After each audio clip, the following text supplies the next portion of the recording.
Today we're going to talk about Newton's law of gravity. Whoops, we went backwards.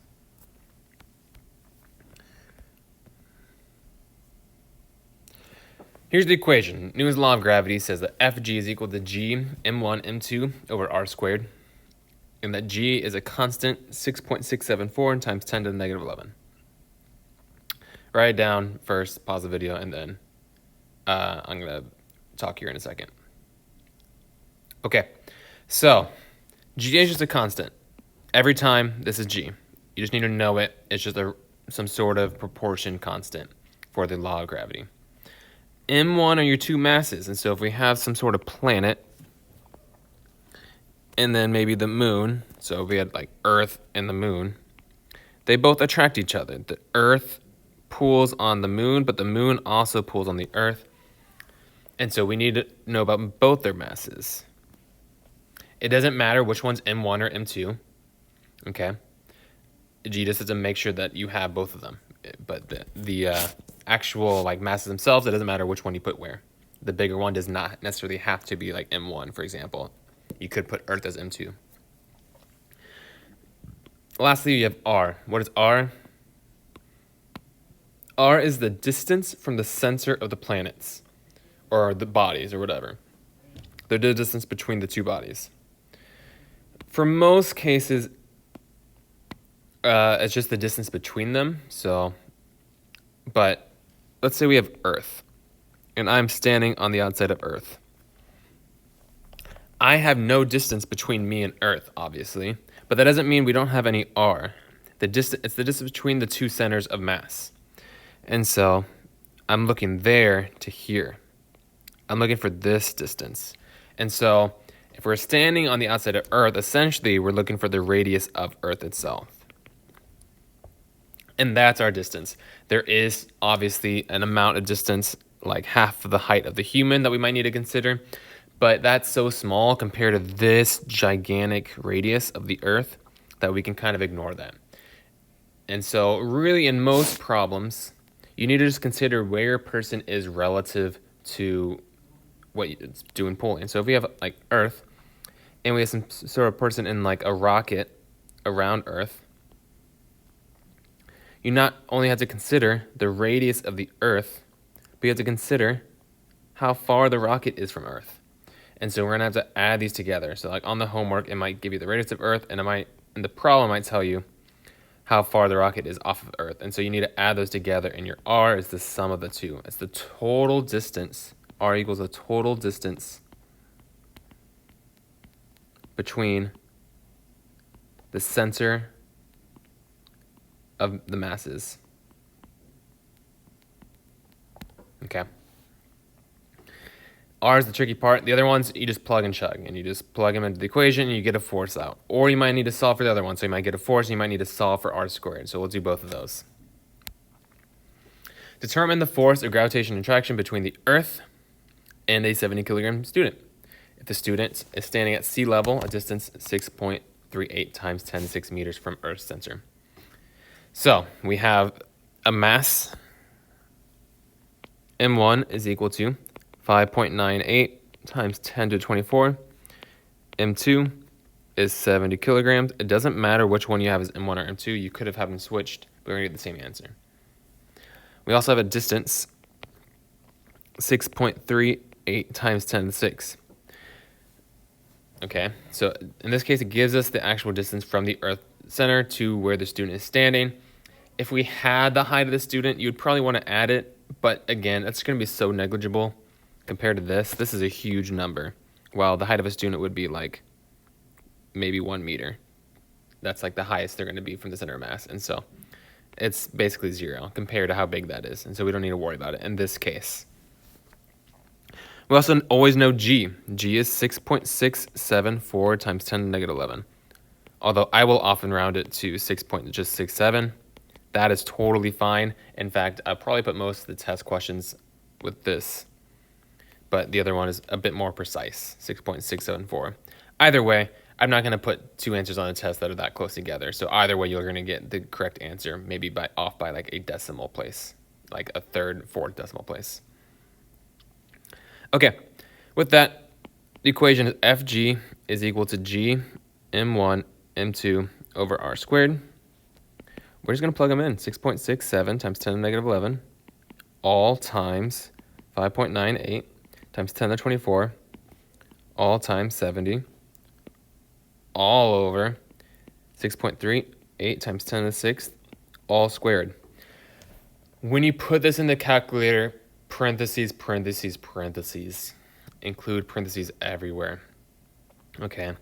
I think the hardest part about this equation is really just typing in the calculator and figuring out how to do times 10 to the negative 11. If you know how to do the 6.67 like e negative 11, if you know how that works in the calculator, you can do that. Otherwise, just multiply by 10 and put it to a power. That's what I do. I don't really use e, even though it's a little faster. So the calculator writes 6.67 times 10 to the negative 11 times 5.98 times 10 to the 24 times 70 divided by, open parentheses, 6.38 times 10 to the 6, close parentheses, and then square it. And you should get an answer of 685.9. Great. Newtons. So you may be wondering, wait, didn't we just already have an equation for f of g like last unit? We had that fg is equal to mg. So couldn't I just use that? Actually, in this case, yes. The mass of the student is 70 times 9.8. Put that in your calculator, 70 times 9.8. I get 686. And look, they're basically the same. Well, it turns out that this G is an approximation for Earth's surface only. Okay? So whenever we did problems like before, we were always on Earth. And so this worked. This G worked for us. But now we're going to do problems, and at least whenever we do gravitational problems, we're going to talk about masses. We're going to talk about like planets, or we're going to talk about things not on Earth.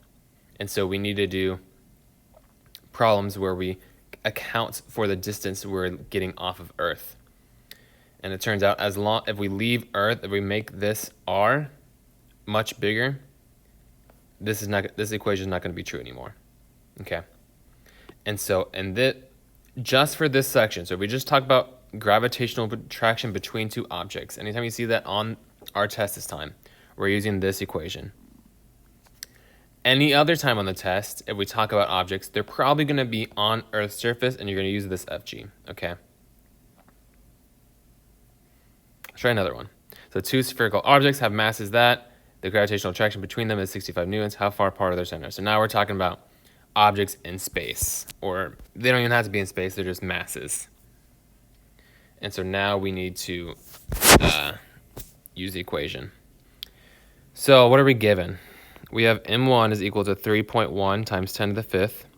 We have m2 is equal to 6.5 times 10 to the 3. And then we have a distance. Oh, wait, no, we don't have the distance. We have the force. We have F of G is equal to 65 newtons. And we're looking for the distance. So let's plug in our numbers. Let's first rewrite the equation. I always like to do this first. Make sure I know the equation I'm using, and then I'm plugging in the numbers. So we always know this one, so you can always fill the G in for free. 3.1 times 10 to the 5, 6.5 times 10 to the 3rd, all over R squared. So we're looking for R squared.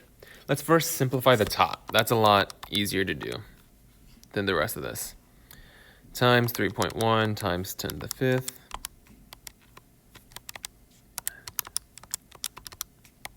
Times 6.5 times 10 to the 3. And I'm getting on top 65 is equal to 0.1344005 all over R squared.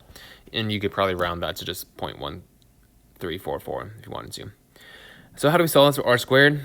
Well, easiest thing to do is multiply both sides by r squared. First, then we get this equation, r squared times 65 is equal to 0.1344. And then we'd want to divide both sides by 65, so we get r squared is equal to 0.1344 divided by 65, whatever that is. So my calculator, and divide by 65. I get r squared is equal to 0.002067. And then, of course, I would need to take the square root now. And so that r is equal to 0.045, we'll round there, meters.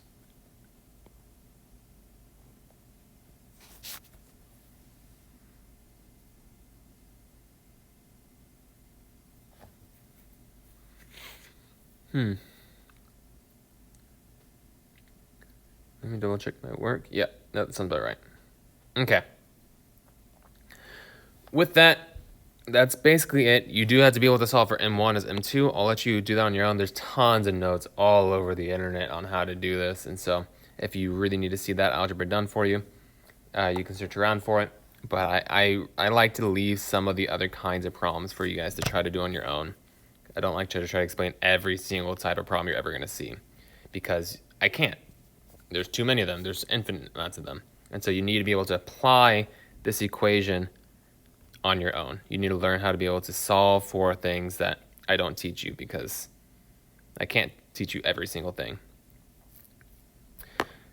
All right, with that, I'm done. Have a good day.